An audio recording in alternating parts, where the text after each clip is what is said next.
What's up, good masters? Friendship ended with engravement. Now Glyphic is my best friend.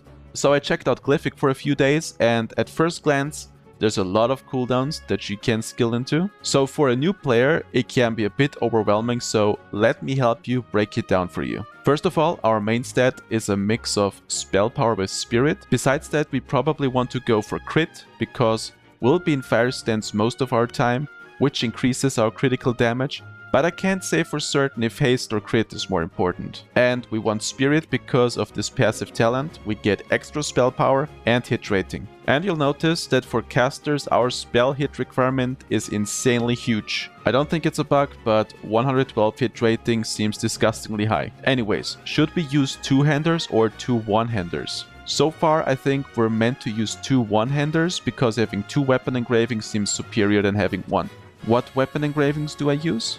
I prefer using Earth and Arcane for AoE and Ice and Arcane for single target. You might think that Arcane is worse than Ice or Fire outside of Zenith, and technically that's true, but the burst damage Arcane gains during Zenith is so much higher that it makes up for the slight DPS loss during the downtime, making it stronger overall. If you're in a dungeon and you don't have replenishment, the thing that gives you mana, I highly recommend going with the water engravement. Your healers will love you.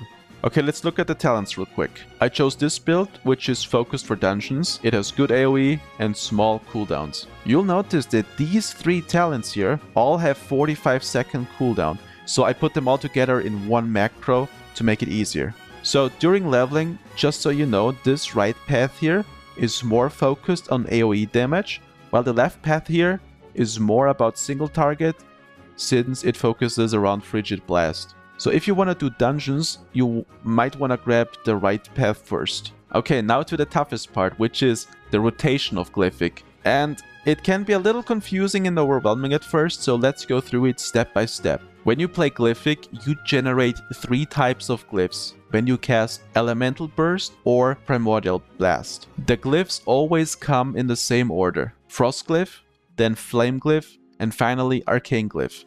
These three glyphs will get unleashed when you either use Glyphic Ruin or Thaumaturgy. Okay, how does that work in AoE damage? You basically want Primordial Pulse always on cooldown. So start with Zenith and use Primordial Pulse.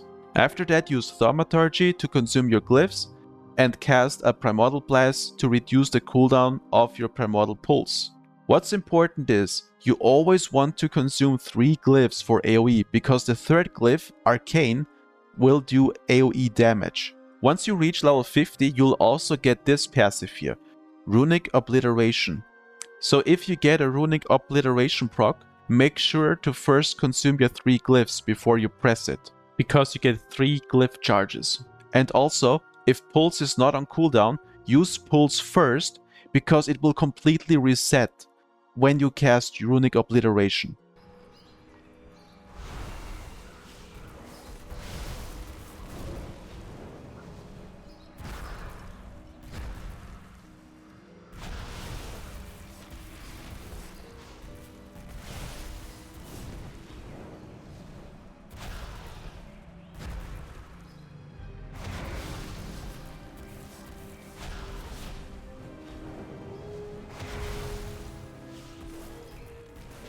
And that's pretty much it.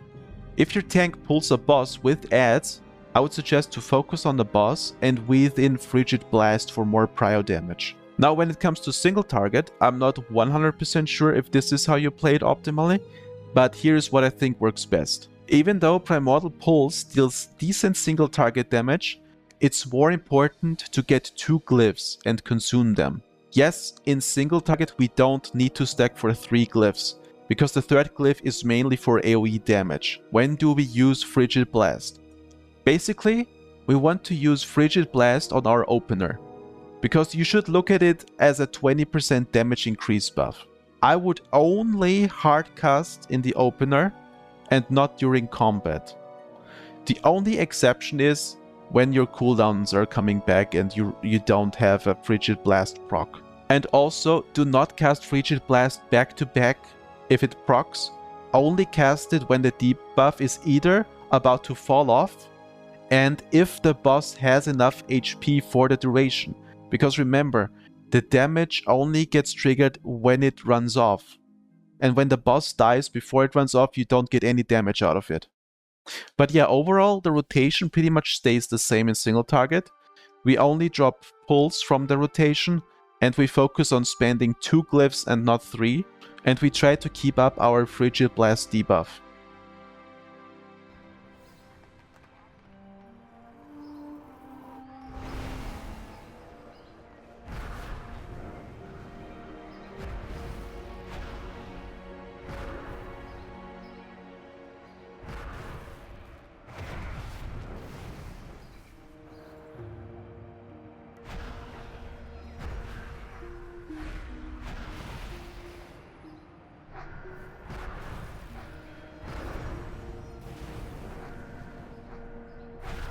Okay, how do we do our opener?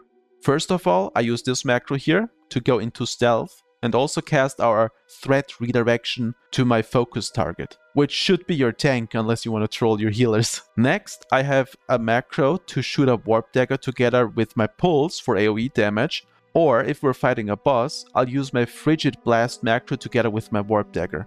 Because remember, Warpdagger in stealth, it gives us a 10% magic damage buff. And if I have the time, I'll cast the Palm Sigil Fire first, but it's not too important if you don't find the time. And that's pretty much it. If you're fighting a boss, you can also use your 5-minute cooldown together with your other cooldowns and start blasting your rotation. Now let's talk about some annoying parts about the spec. First of all, it takes the server a split second to consume your glyphs, which means that if you cast a Glyphic Ruin and immediately shoot a Primordial Blast, you will not get a glyph, because the server thought that you still didn't consume your glyphs while your Primordial Blast is flying to the target. Developers, please fix this. Also, this talent here is super annoying that it doesn't count for Thaumaturgy.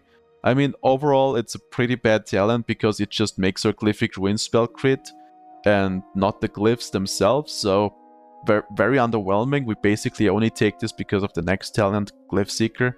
But yeah, that's pretty much it. I don't know what's best in slot for us right now. Me personally, I'm focusing more on getting my hit rating up. I got a bit of mixed information when it comes to spell penetration. There's some people that say it's only for PvP, some say you need it in PvE too, because they added some resistances for the mobs.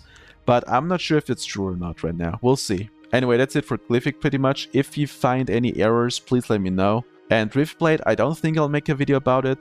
Seems more of a PvP, maybe raid spec, so yeah. Peace.